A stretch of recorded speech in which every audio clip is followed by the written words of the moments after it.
5, 4, 3, 2, 1, 0. All engine running.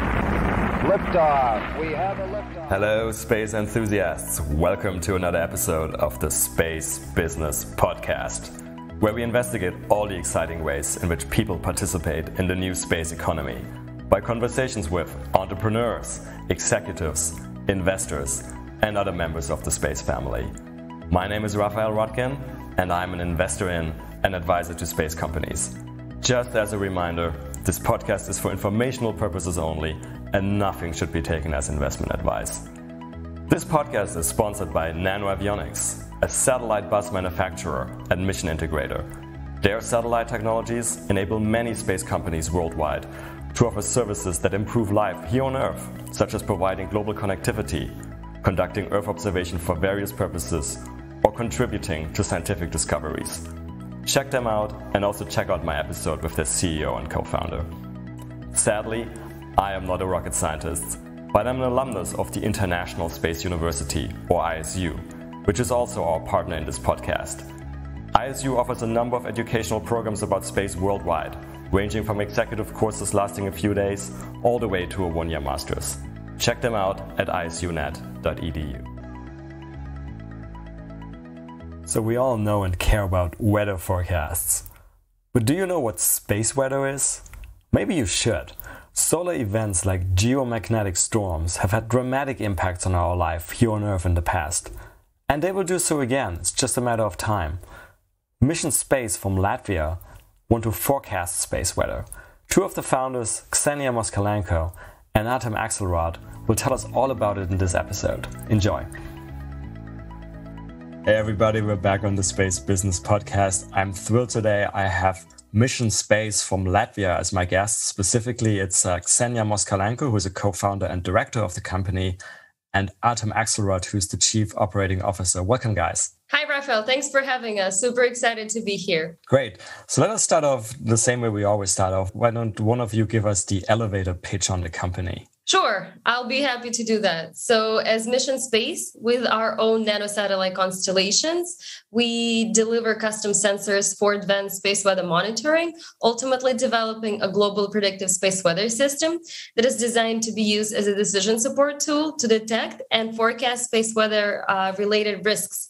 Our continuous and sector-specific space weather monitoring allows for more accurate prediction of changes in the radiation level and let industry leaders implement proper mitigation strategies beforehand. Okay, perfect. So we have so many things to unpack here. So just reminding everybody, we are a podcast that's also trying to reach people who are not currently in the space sector. So we have to take a step back here, guys. One of you please explain what is space weather and how that's not really related to Earth weather.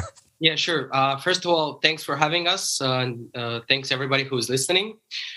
So space weather is basically conditions of the sun, just being simple as that. But there are solar flares that come from the sun. And on the ground, there are basically three space weather events that affect critical infrastructures: the geomagnetic storms, solar radiation storms, and radio blackout. Those three different storm categories affect different infrastructures depending on the location, technical design, and other things. I don't know what else to say. Maybe you have some direct questions that I can elaborate on. Sure, let's maybe use an example. So I know a little bit about it because I've studied this kind of stuff. I guess the very famous event historically would be the so-called Carrington event.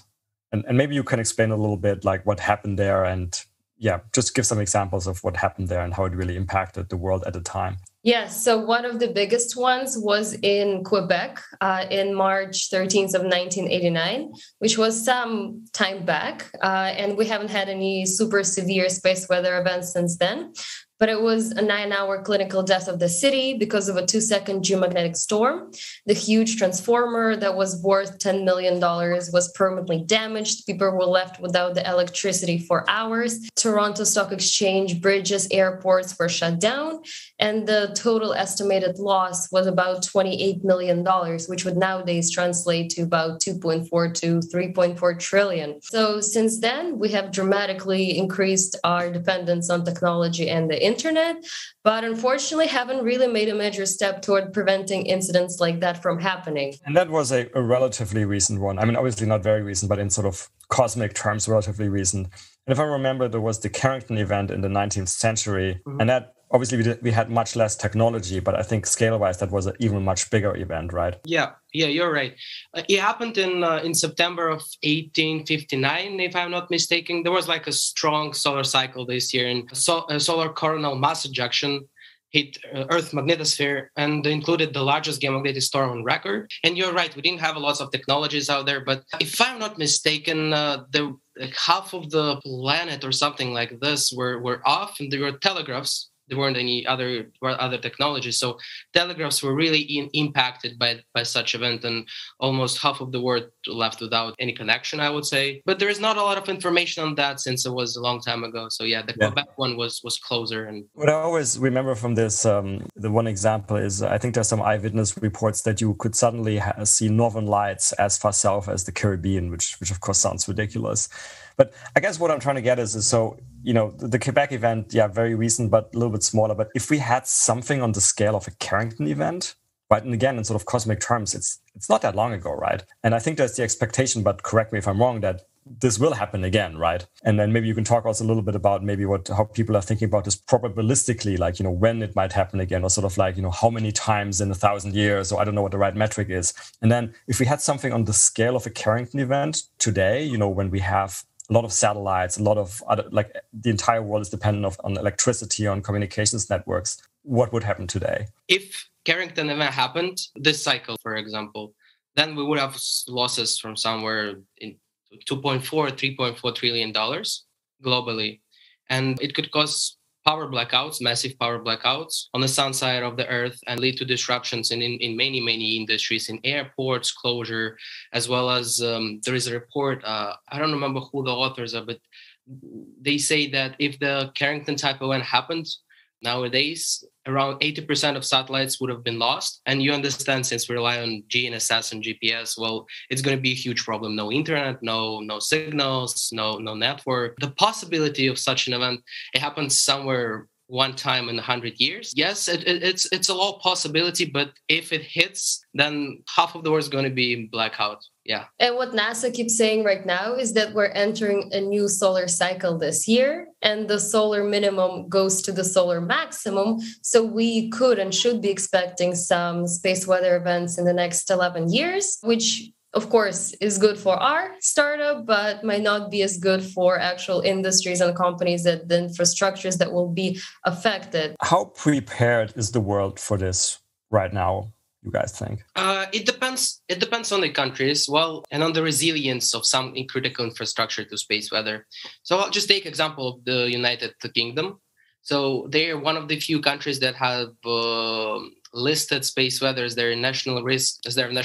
So they are actually the Met Office in UK. They're doing a lot of work regarding space weather, and they have hardened, let's say, their power grids. So if some severe space weather event happens, there's not going to be a lot of disruptions in there. But there are other parts of the world that are not resilient to space weather. Let's say United States, they keep saying that, look, guys, if something severe happens, we'll have power outages, and there are only a couple companies that produce the transformers that are used, power grids, and we'll have something up to 18 months of recovery time. And yeah, it's going to be tough. Yeah, I mean, talking about the US, I remember, obviously totally different event, but I remember back in 2005 when we had the Hurricane Katrina, and basically New Orleans was without basic infrastructure for, a few days, and maybe slightly exaggerating, but not a lot, sort of like civilization was on the brink of collapse, right? Because obviously police forces and everybody is relying on communications and on power and everything. And so it's a pretty scary perspective if you had an event on a much bigger geographic scale and possibly much longer time frame. Yeah, true. But anyway, let us move away maybe from the apocalyptic vision so we don't depress people here too much. I guess there's basically a scale of these events, right? I mean, so you have the really bad ones like the Carrington event, but correct me again if I'm wrong, but some of this is happening basically every day, right? Yes, there are a number of geomagnetic storms. I think at least there are about 175 that are happening every year. There are 5 to 10 solar radiation storms, as well as 150 radio blackouts that happen on a yearly and 5-yearly basis. So they do happen. However, not a lot of them significantly impact and actually make the news. If you're into science fiction like myself, and we will end up, as always, the podcast on discussing science fiction, then many of us know from certain science fiction books that it's really bad if you're somewhere in interplanetary space outside the magnetosphere and you get hit by a solar storm. Very, very, very bad, as we know. Now, on Earth, obviously, we have the partial protection of the magnetosphere. But so these like smaller type storms, how do they affect us on Earth? Well, it depends on the severity of the storm. So to say, the everyday ones, not the really bad like Carrington type events. Well, it's hard to document it because space weather services, they exist. There are a couple, let's say NOAA has their space weather services, ESA has European Space Agency, but it's hard to document them because even if they happen, they're small. There's an insignificant loss of, let's say, GNSS navigation. And people are like, okay, 1-2 minutes, okay, it's fine. Nobody actually cares that much because it doesn't lead to significant disruptions, significant impacts. Therefore, we just don't see them that much. We studied a case with railways recently, and there were some insignificant space weather effects that affected Sweden and Russia. There was a problem with train positioning. So basically, the signaling system was reporting that the train was located in the false position, and nobody paid attention first at this. But then when there were studies and researches made after that, they realized, oh, it was space weather. It might sound insignificant, right? But let's say if the system gives you wrong numbers, then it might lead to some serious damages, some serious disruptions. I guess what I'm trying to get at is, so in your startup, right, where you're trying to basically have a predictive service of space weather events, I mean, who do you see as the key users who are more affected by these smaller storms? Great question. So our primary, I would say, end users would definitely be government agencies or research institutions who actually work with the data and they process it and they make it into more actionable insights. But in terms of those smaller companies that might be affected are, of course, railway systems. If we were to work closely and get the infrastructure-specific data from them, would be able to tell them, okay, look, in, let's say, 30 or 60 minutes, there'll be a geomagnetic storm that's going to hit that exact signaling system, which is located right there. So please watch out and make sure if there are any disruptions, you are aware that this is just a disruption because of a geomagnetic storm. We also target insurance companies that work with disaster mitigation and the whole risk assessment. There is Lloyd's in UK with the Mackenzie Insurance Intelligence Services. They work with risk disaster prevention and seeing how financially that may impact energy companies or oil and gas drillers. So stuff like this, I guess. If I may add on, there is also aviation industry. Just to add up on the topic of space weather, most of the impacts happen on high latitudes, and there are polar routes, and they happen close to the poles, and they happen on high altitudes. So those flights, the polar route flights, they are mostly affected by space weather. And there's exposure to radiation of crew and passengers. So this is also our potential customer, but it's it's COVID times. Airplanes don't have that much time and don't care about space weather yet because they have to get out of the crisis.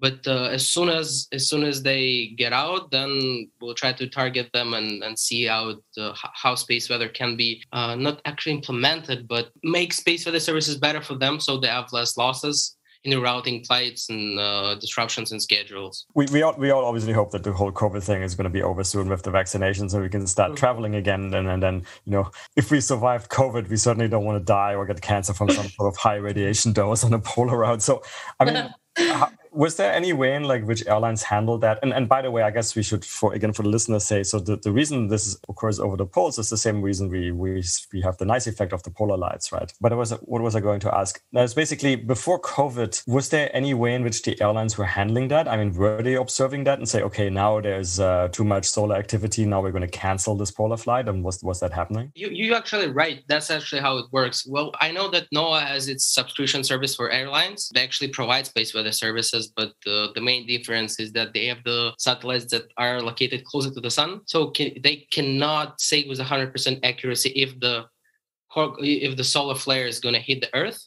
and lead to serious disruptions. Therefore, our mission is to complete their services by increasing the accuracy and telling them more about the space weather event, the location, the severity of the space weather event, and give them opportunity to, not to cancel all the flights, but to cancel some of the flights or to reroute them.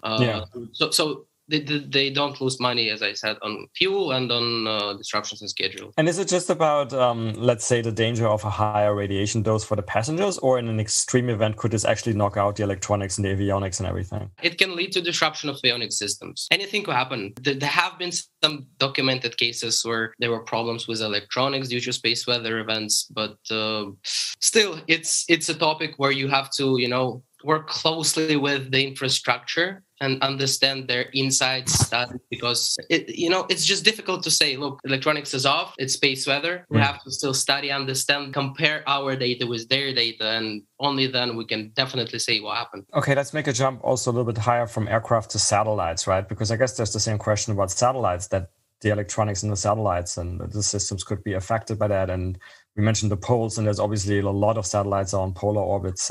What do satellite operators do about space weather? So as per satellites, this is a really good topic to talk about. I agree. You're absolutely right. They're actually located in the space, and there might be solar cell degradation, just radiation damage to satellites, and as well as the overall failure of the satellite due to space weather events. I'm not sure if you know, but there were Halloween storms in 2003. It was one of the strongest geomagnetic storms as well. And during this storm, Japan lost its $640 million environmental satellite, as well as NASA's 7th instrument on board that was worth $150. So this is just one example. But yes, we have been in talks with different satellite operators regarding the space weather services, and we got some positive feedback that, yeah, guys, we need that, but it's still a long way to understand and to provide them with the mitigation strategies. Because let's say the solar event's coming and we tell them, look, guys, it's happening. For now, the only way to do the mitigation strategy is basically to tell them, guys, go to safe mode to turn off electronics. So you don't lose the satellite. We don't see others yet, but this is one of the ways to actually work with them. Well, it seems preferable to switch off the satellite for a short while than to have a $640 million loss, I guess. Yeah, absolutely. We think so as well. Exactly. Yes. Go ahead.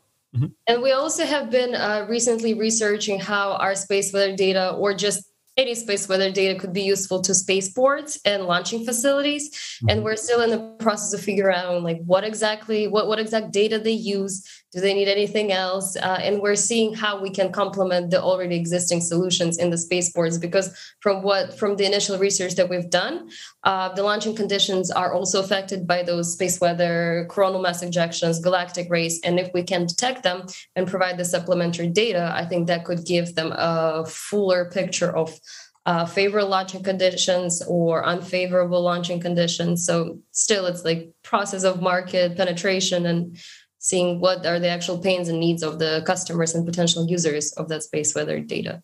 Yeah, let's explore a little bit further, because this isn't not necessarily only about equipment, right? I mean, we can talk about crewed launches as well. So how does NASA or other space agencies handle that at the moment?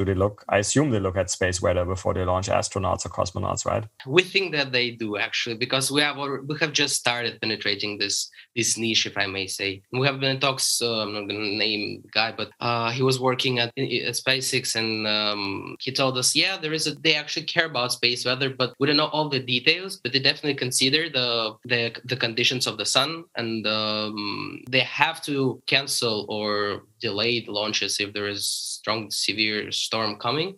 But we don't have any further information yet, because we're still, in talks with them. So I just don't want to give, some false information, not the actual insights. I guess this is going to become really relevant as well, now that we're planning the Artemis missions to go back to the moon, because, again, you go outside the protective shield of the Earth's magnetosphere. So one would think there they would really have to consider this quite strongly, right? Yes, absolutely. Well, we have already read about the space tourism. It should happen pretty soon. We hope so. There have been some policies that basically talk about space weather. Then when the space travel is going to start, then the space weather services should be considered heavily, because there's going to be a higher exposure of passengers and the crew to radiation. Because as we know, radiation, it's not one-time thing. If you fly back and forth, then you get more and more radiation doses. Therefore, let's say I saw the news that in 2027 there's going to be the first space hotel, something like that. Well, imagine people living in the space in the hotel, and there is a severe radiation in there, and people just get this radiation, and they have some problems with health. Therefore, we believe that space weather topic is going to be something important in the near future, because we're living in a new space economy. Everybody should consider that. And so let's talk a little bit about the commercial side and your customers. So you've mentioned a few groups already, like airlines, like railway companies. You mentioned insurance companies, which I find very interesting, especially after you mentioned the $640 million loss of a satellite. Have you spoken to some of these potential customers? How is the reception? I mean, if you show up, at one of these companies, do they actually understand what space weather is? Or they're like, what are you talking about? I don't know what that is. Great question. Yes. So we were accepted to one of the energy accelerators, and we started the talks with them. I think it was Inno Energy. And there were people that have been working in the energy sector for 20, 30 years. And when we started talking about space weather affecting like grid collapse and power blackouts, they were like, wow, we have never heard of that. We have never experienced that. Tell us more about the past events. So we actually had to pile a report of telling them what could possibly be the effects of space weather on their power grids. But yes, that's what we got, that directly the energy companies do not really have an understanding of actual space weather risks. But insurance do, I think, at least from what we've been getting as the reception. We were accepted to participate in the Lloyd's Lab evaluation process. And if they chose us out of 100 participants talking about space weather, I think that has something to say. Also, we know that Munich Re, Swiss Re, some other US companies like V-Risk, they do some weather risk assessment, but not exactly space weather.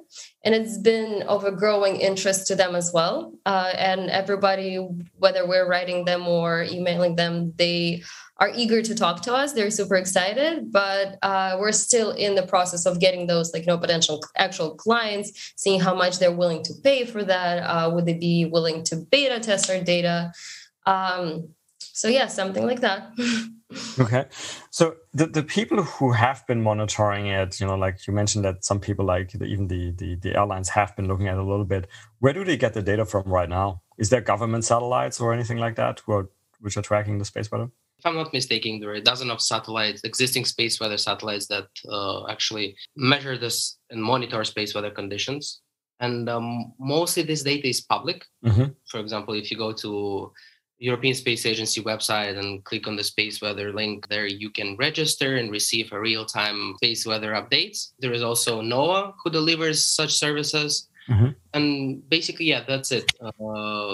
It's public. Nobody pays for it. But when we have been talking with ESA, let's say, they're like, yeah, guys, you're interesting and your project is interesting, and your data set can complete our data set and make it, ultimate space weather. Yeah. Like the main difference from our system, so our listeners understand that the current space weather satellites, they located on the higher orbits closer to the sun. Our space weather satellites, they will be located on the low Earth orbit. Mm-hmm. Yes, we'll have a less lead time, but our predictions will be 100% accurate. We'll have somewhere about depending on the infrastructure, 60 minutes of lead time to tell mm-hmm. about the severity of space weather event, type of space weather event, and where it's going to hit. Okay, so this is actually pretty much a real-time system, and so you have to be basically fully integrated in your customers' workflow somehow, because otherwise it's not doesn't work, right? Yes, you're right, and that's the most difficult thing for us to actually start implementing the system, getting the infrastructure-specific data to correlate our data and their data and integrate it into their system. Mm-hmm. Otherwise, we'll be just giving overall information on, yes, there is a sun site on the Earth. We know that in this specific area there is, let's say, a couple power grids that might be affected by space weather, and mm-hmm. within an hour we can say it's going to hit. You might have some serious damage. Mm-hmm, mm-hmm. I guess, it's always the same issue, a very frequent issue with any type of space data, including all of the remote sensing data, is that very often it's not customer centric enough, right? Because I mean, for an airline or a railway company, I mean, at the end of the day, they don't care it's space weather or like, that's coming from space. They just care about how it impacts their business.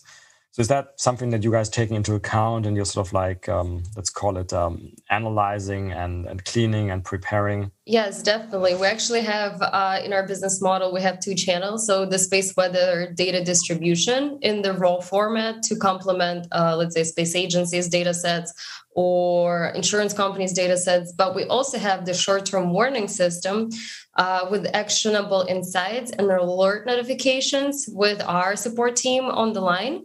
And that would be to those energy companies or railway operators to like warn them that something is going to happen and flag the risk of those blackouts or power outages, actually delivering them the insight to do something to launch that mitigation implementation process. And so I know you guys want to have your own satellites and we'll talk about it in a minute. But so is that something, this type of like downstream data analysis, is that something you can start right now? Have you started doing that? Because you have these, like you said, free sources from the government satellites, right, of data you could analyze. Our tech team, they have been doing space weather for more than 40 years, 30, 50 years or something. They have been actually building space weather instrumentations for those huge satellites. And they have been analyzing this data for a lot of time. And actually, they saw the potential in this space weather niche. And they said, look, guys, there is publicly available data. There is the data that we can get. And if combining this data, we will have a complete service. So right now, we don't have our own data. We're still in the process of, we'll have our in-orbit demonstration in the mid of the year. And as soon as we do that and receive our first data set, we'll definitely, combine those two data sets and we'll grow and see how we can, improve the current services and bring our services to the next level. If you could talk a little bit more about your own constellation you want to have, like what type of satellites you're going to use, how many satellites you need, so forth. Yes. So currently we are looking for our flight heritage and first in-orbit demonstration of just our payload. We'll be using shared satellite service providers to achieve that purpose. But in the future, we plan to have a whole constellations of 24 nanosatellites on low Earth orbit with galactic ray detectors and our universal semiconductor spectrometers. Those are the actual detectors that measure the geophysics data and high energy particles on each board. And with that, we will be able to get real-time high energy data as well as the real-time prediction of radiation changes. Because the whole system, the whole physics behind the system is that there is a wide-known Furbish effect that states that after there is a decrease in the galactic rays, a coronal mass ejection will follow. So once we identify that decrease in the galactic rays, we can say that, yes, that coronal mass ejection will hit the Earth because we are detecting it in the low Earth orbit. And with 100% accuracy, be like, get ready for a geomagnetic storm. Okay, that's really interesting. So that's sort of like a warning, sort of in the same way that like before you have a tsunami, like the sea would be receding, right? Okay, Exactly. Now I understand. I was going to ask you the really stupid question, like, because if the storm hit right away, right, it might knock out your satellite before the satellite could actually give the warning, right? But okay, now I understand how that works. And maybe just to, I don't want to go down a rabbit hole here, but maybe just like one or two sentences around what type of radiation of rays are we talking about here, like in terms of, particles and things like that? There are basically electrons and protons that we're going to be measuring. I'm not sure what do you mean by what type of radiation? Because I'm more on the business side. I can't go deep into tech stuff. But as Ksenia said, it's going to be a Furbish effect. And if I get a little bit more in there, we're going to use a correlation analysis. So there is a sun side of the Earth, there is a dark side on the Earth. And by such correlation analysis, we will be able to say, look, guys, we see the decrease on one side, increase on the other side. Therefore, the solar flares are coming. And you mentioned your first mission is going to be a hosted payload, which makes a lot of sense. Then you were talking about your own constellation. So I have to ask, we got so many satellites already in LEO and so many more, which are, going up on constellations. Is there not some possibility you guys could just have your hosted payload on some other constellation? Yes, of course, that's an option that we consider. It's just going to be depending on whether we will be making actual debris in the space. And if we will be making a negative impact, then of course we'll be using shared satellite services, because as a socially responsible company, we aim to contribute to sustainable development goals. And that's having so many satellites on our low Earth orbit significantly impacts that purpose. So yes, if we see that we could ourselves with our investments get just the shared satellites and just have those 24 payloads, I think that would be an option for us as well. Artem, if you want to add anything on that. Well, I think Ksenia said it the best way you could. We understand that there is problem with space debris, and nowadays some companies actually do a lot of work in that direction. We have some idea of how we can, deorbit our future satellites, but we'll see how it goes. You mentioned nano satellites, but just to get a little bit more specific, what kind of size are we talking about here? It depends. We need just half a unit for the first launch, but then we have some ideas on adding another detector that would, even advance our system. Therefore, we'll need something like 1.5, 2 unit satellite. Okay, that's still very small. And also, even if you're 24 of them, that means sort of the total investment for the constellation. It's a certain size, but it's not completely crazy. It's nowhere close to like some of the communications constellations, obviously. Okay, so you talked about future plans. Where do you see this company sort of, a little bit further down the road in 10, 15 years? That's a really good question.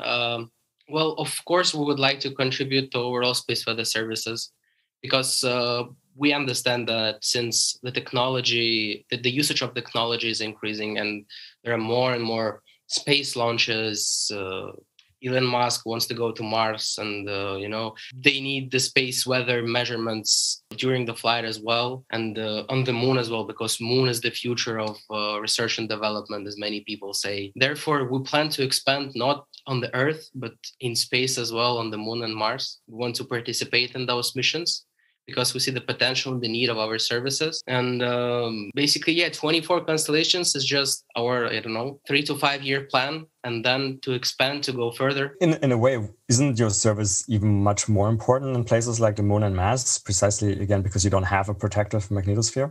Absolutely. That's the case. But for now, it's difficult to implement it in there because nobody, not a single person went there, and so there's no big market yet, right? And sort of the few things we operate there, like the Mars rovers, they just use radiation hardened components. No, I'm sort of talking, if everything goes well and we start having, settlements in some of these places, then it's going to become more important, I guess. We're ready to jump in, definitely, and we're super interested. Okay, so what are some of your other big milestones? I guess the next one is then flying the equipment on the hosted payloads, and then what are the next steps after that? Yeah. So we will have our in-orbit demonstration this year, and the actual launch of our first 1.5, 5 payloads being launched after obtaining the flight heritage. And as soon as we have those 5 payloads up in space, we'll be getting our data and building up the software with the integrated APIs and actually running those beta tests with our potential customers. And after that, we see how that's going to go. We see how we could contribute to federal agencies. We would like to talk with NOAA and NASA. It's still in progress. And seeing how we could help to supplement the already existing services. So definitely some government work going on, as well as commercial downstream solutions that we could provide. And yes, as per now, we have the whole business development. We're talking with the customers. We're participating in accelerator programs, trying to get as many partnerships as possible, are looking to expand our advisory board, just increasing the awareness of space weather. We have been participating in some of the conferences, and just really bringing up the space weather issue forward and more on the international, national level, because we're from a small country in Europe, Latvia, and we're among those 5 space startups. So actually just like having our voices heard, I think that's the first step in going forward and increasing our awareness. And we'll see how that's going to go. Maybe we're going to have that 24 satellite constellation much, much sooner than 3 to 5 years, hopefully. So we'll see how that's going to go for us. I mean, it's funny again, sort of, because I studied some of that stuff. I'm aware of these things like the Carrington event, but sort of, I think your average person, I don't know what your perception is, the average person just doesn't even know that happened or existed. And in some ways, in a bizarre way, I think like one of the best things that could happen to you guys is, if we had like a Hollywood disaster movie, which was based on the Carrington event and sort of like depicted what it would do on Earth today. I really hope we will not need to have an actual like new Carrington event to sort of like drive people into action. I mean, it's not only space weather, but that's actually true for a few things in like a few of the dangers from space, right? I mean, people are saying the same about space debris, that like, let's hope we don't need a catastrophic event to kind of trigger government action. It's the same for the, potential impacts of near-Earth object. Let's hope we don't need an asteroid impact to trigger people into action. And I think this fits in here as well. But you mentioned Latvia. That's one thing I talked about. But then I just realized I didn't even ask you. So how did you get to do this business? Like, how did that happen? Like, where did the idea come from? Great question. Yes, thank you for asking. So I myself, I met Artem back at university in Boston. So we used to go to Suffolk University together. Mm-hmm. We're both from the business background. So I myself have a major in corporate finance and global business, and Artem is a business administrator. And then his dad, so our actual CTO, has been working on space weather and building those space weather detectors for huge satellites since 1990. And he just talked to us about that. And we saw this as an opportunity for us to practice our business skills and see how we could get that a fully, technical and R&D idea into a commercial niche and see how we could fit that in. And if we could. So yeah, that's how it kind of started. We saw the potential in bringing the work that they've been doing for decades to a more commercial level. And we've been working on our project for the past year, and we've done significant work, I think, on our side. And yeah. If I may add a little bit. So, as Ksenia stated, our CTO is actually my dad, and he was doing space work for his whole life. And I was always some kind of involved, and space was my passion. I watched those space shuttle flights and studied a lot of material on space. And I think that also the recent success from, let's say, Elon Musk and other space programs that are being developed brought our interest that space is amazing, guys. We have to try in there.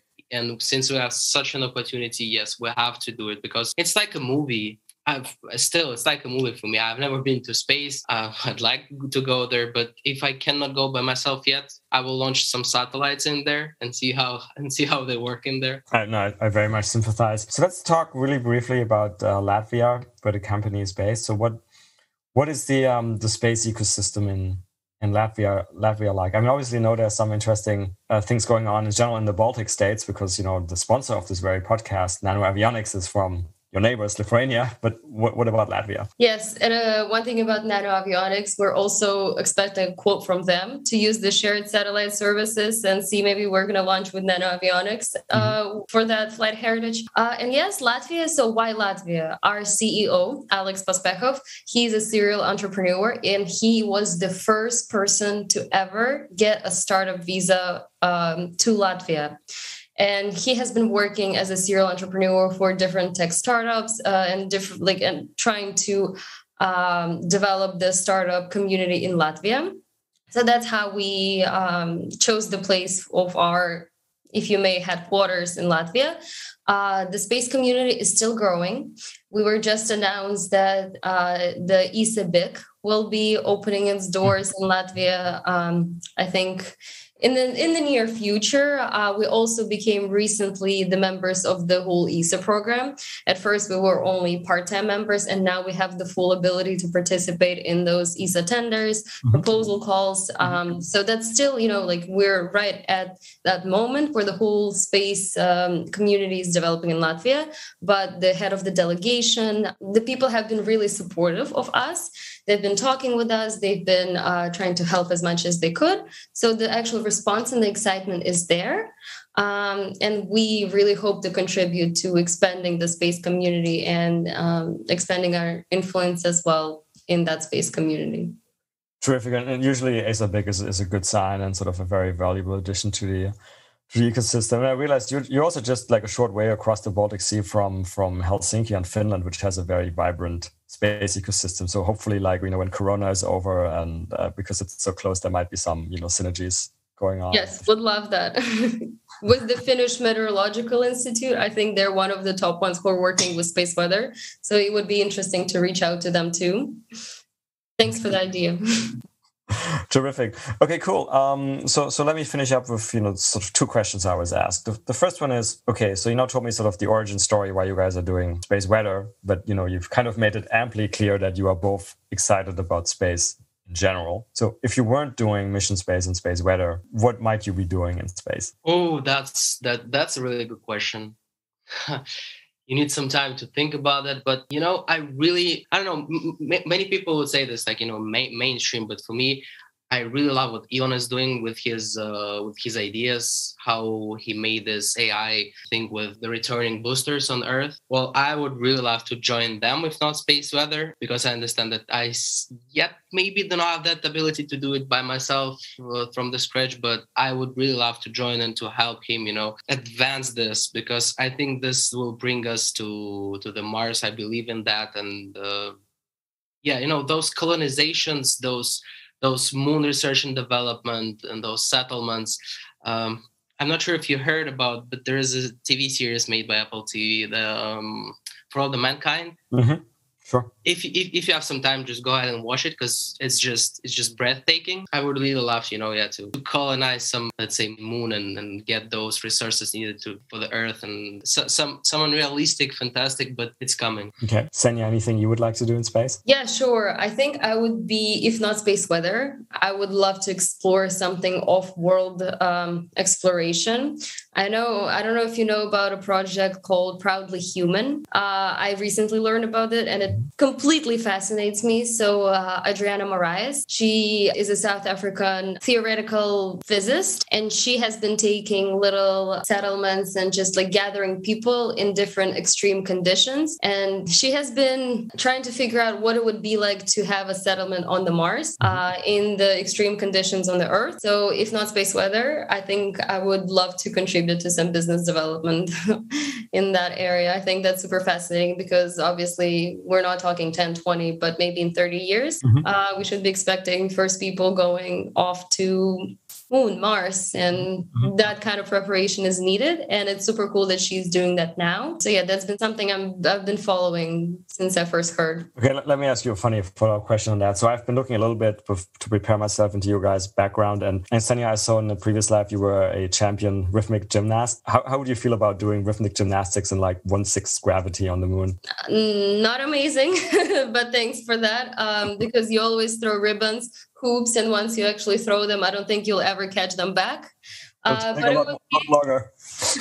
Yes, but it's something really cool, and I think it would be nice to try, do those walkovers or flips in space, and just, doing them for endless amounts of rotations. Yes, that would be cool. Hopefully sometime soon. And the last and final question we always have. Okay, science fiction guys, and we've mentioned a few things already by reference. Do you guys like science fiction, and what are your favorites? Well, if I may start, as I said, you're talking about the movies, right? Or it could be movies, it could be books, it could be TV series.